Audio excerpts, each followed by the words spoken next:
सेनेचे संघटक आमचे सुनील भाऊ, तालुका प्रमुख नवनीत भाऊ त्यांनी प्रस्तावित केलं ते प्रफुल्ल दादा. आमदार चंद्रकांत पाटील यांच्या हस्ते उंच पाण्याची टाकीचे भूमिपूजन. शासनाची अमृत 2.0 योजनेअंतर्गत मुक्ताईनगर शहरामध्ये महत्त्वपूर्ण असलेली पाणीपुरवठा योजनेतील तहसील कार्यालय परिसरात महत्त्वपूर्ण असलेली पाण्याच्या टाकीचा म्हणजेच अर्थस्तंभ जलाशय बांधकाम भूमिपूजन सोहळा मुक्ताईनगर पंचायत समितीच्या समोर टेकडीवर आमदार चंद्रकांत पाटील यांच्या हस्ते दिनांक 1 मार्च 2026 रोजी रविवारी मोठ्या उत्साहात संपन्न झाला. यावेळी महापदा अध्यक्ष विनोद तराड, शिवसेना जिल्हा संघटक सुनील पाटील, तालुका प्रमुख नवनीत पाटील, उपनगर अध्यक्ष देवानी शिरसाट, पाणी पुरवठा सभापती सविता भलबळे, नगरसेवक संतोष कोडी, मस्तान कुरेशी, हसन शाह, प्रशांत टोंगे, नितीन जैन, लोकमान शेख, मुशीर मनियार, युनुस खान, मुकेश चंद्र वानखेडे, मजीद खान बोदवड, नगर अध्यक्ष दिनेश माळी, नगरसेवक हर्षल बडगुजर यांच्या हस्ते वसंत भलवले, गणेश पाटील, योजनेत ठेकेदार मोरे यांच्यासह शिवसेना युवासेना पदाधिकारी, कार्यकर्ते तसेच असंख्य नागरिक मोठ्या संख्येने उपस्थित होते. पाहुण्यात आमदार पाटील बोलताना म्हणाले की मुक्ताईनगर विकास हा माझा ध्यास आहे. अमृत 2.0 च्या माध्यमातून आम्ही शहराच्या कानाकोपऱ्यात शुद्ध पाणी पोहोचवण्यासाठी कटिबद्ध आहोत. ही पाण्याची टाकी केवळ सिमेंटची बांधकाम नसून ती मुक्ताईनगरचा विश्वासाचे प्रतीक आहे. येत्या काळात उर्वरित कामेही युद्ध पातळीवरती पूर्ण केले जाईल असे आश्वासन मुक्ताईनगरचे दमदार आमदार चंद्रकांत पाटील यांनी दिले.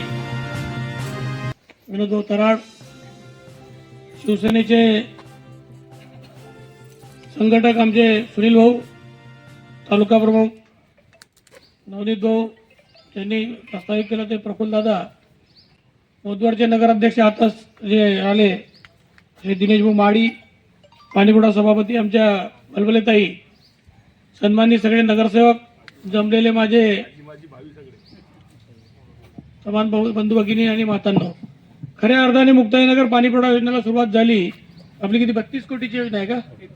33 करोड रुपयाची पाणी योजना आपण चालू केली. आता कॉन्ट्रॅक्टरच्या माध्यमातून मधल्या काळात अधिकारी कॉन्ट्रॅक्टर अशी मी आपल्या सगळ्यांच्या सोबत बैठक घेतली आणि खऱ्या अर्थाने त्यांनी 60% आसपास काम पूर्ण केलेलं आहे. त्यांना शुभेच्छा आहे. आणि त्यांना मी सांगितलं की मला मार्च एंडच्या पूर्वी 80% आसपास काम झालं पाहिजे.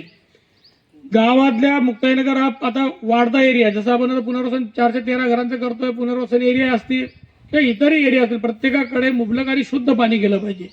नुसती शुद्ध पाण्याची वल्गना नसली पाहिजे, शुद्ध पाणी दररोज गेलं पाहिजे. 24 तासाला प्रत्येकाला 135 प्रति माणसी माणूस 135 लिटर प्रति माणसी आपण पाणी देण्याचं धोरण आपलं महाराष्ट्र शासनाचं आहे.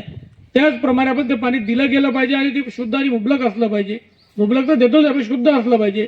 जे आता आमच्या ताईंनी सांगितलं की शुद्ध पाणी देण्याच्या दृष्टीने आम्ही प्रयत्न करतोय, त्या दृष्टीने आपण पुढे जातोय. माननीय माजी मुख्यमंत्री एकनाथ शिंदेच्या माध्यमातून ही योजना आपण मंजूर केली, अमृत 2, आणि त्याच्या माध्यमातून खऱ्या अर्थाने खूप सुंदर काम चाललेलं आहे. या कामाच्या माध्यमातून गावाला निरोगी असं पाणी दिलं पाहिजे, निर्जंतुक असं पाणी दिलं पाहिजे. ती जी आमची पहिली हे होती ती पुढे वाटचाल करण्याच्या दृष्टिकोनातून लवकरात लवकर ते संपवू. गाव हे खऱ्या अर्थाने मुक्ताईनगर शहर जे गावाकडून शहराकडे जाण्याचा प्रवास जो आहे तो चाललाय आणि लवकरात लवकर ह्या गावाकडून शहराकडे जाण्याचा प्रवास थांबेल आणि एक चांगलं सुंदर असं मुक्ताईनगर होईल, ज्याच्यातून सगळ्या मूलभूत गरजा लोकांच्या पूर्ण होतील एकदम चांगल्या पद्धतीमध्ये. इथलं पाणी असेल, इथे आता आपण भूमिगत गटारांचाही प्रकरण करतोय. भूमिगत गटारी फायनली आपल्या फायनल स्टेजमध्ये आहे. त्यांचे भूमिगत गटारी झाल्या म्हणजे हे जे आज गावामध्ये किरकोळ कारकोळ पाणी जाणे थांबलेलं आहे तेही होऊन जाईल. त्याच्यानंतर रस्तेही आपण ते सुसज्ज करतोय आणि लोकांना रोजगारसाठी MIDC पण आपल्या शेवटच्या टप्प्यात आहे. हे तरुण जे सगळे उभे यांच्या हाताला काम असेल, जबरदस्तीने यांना इथे बोलावं लागेल, आज मोकळे आहे. त्यामुळे प्रत्येक राजकारणामध्ये त्यांना सहभागी असतो, पण जर काम लागलं म्हणजे किमान राजकारण करतील आणि कमाल काम करतील, त्यांचं जीवनमान उंच होईल. या दृष्टिकोनातून आपण काम करण्याच्या दृष्टीने आज आमचे सगळेच नगरसेवक जे आहे ते अतिशय प्रतिभावान नगरसेवक, प्रत्येक जाती धर्मातले आणि प्रत्येक पंथातले, प्रत्येक तबक्यातले, प्रत्येक एरियातले, त्या तिथल्या जाणं समजून निकडा समजून घेऊन ते निकड पूर्ण करण्याच्या दृष्टिकोनातून खऱ्या अर्थाने त्यांच्यामध्ये खूप मोठ्या प्रमाणामध्ये इच्छाशक्ती आहे. काही निवडून आले, काही पराभूत झाले, पण पराभूत झाल्यानंतर थांबले नाही आहे. काम करण्याची तयारीच आहे. शेवटी निवडून येणे पराभूत होणे हे माझ्या मायबाप जनतेच्या जीवावर आहे. त्यांना वाटलं त्या पद्धतीत ते मतदान करतात आणि निवडून येणे का पराभव होणे हा काही महत्वाचा विषय नसून खऱ्या अर्थात तुमच्यामध्ये सेवावृत्ती जर असेल तर त्या पद्धतीमध्ये गावातल्या प्रत्येक नागरिकाला आपल्या माध्यमातून सेवा दिली गेली पाहिजे. ते करण्याचा प्रयत्न खऱ्या अर्थात आता या माझ्या सगळ्या टीमच्या माध्यमातून होतो, शिवसेनेच्या सगळ्या पदाधिकाऱ्यांच्या माध्यमातून होतो. मी अतिशय आदरपूर्वक आपल्याला सांगेल की ही योजना ही आपण खऱ्या अर्थात सगळ्या नगरसेवकांच्या माध्यमातून कॉन्ट्रॅक्टरच्या माध्यमातून एक चांगल्या पद्धती योजना आपण देण्याचा प्रयत्न या गावाला करतोय. ती चांगलीच योजना दिली गेली पाहिजे यासाठी आपणही प्रयत्न करायचा आहे.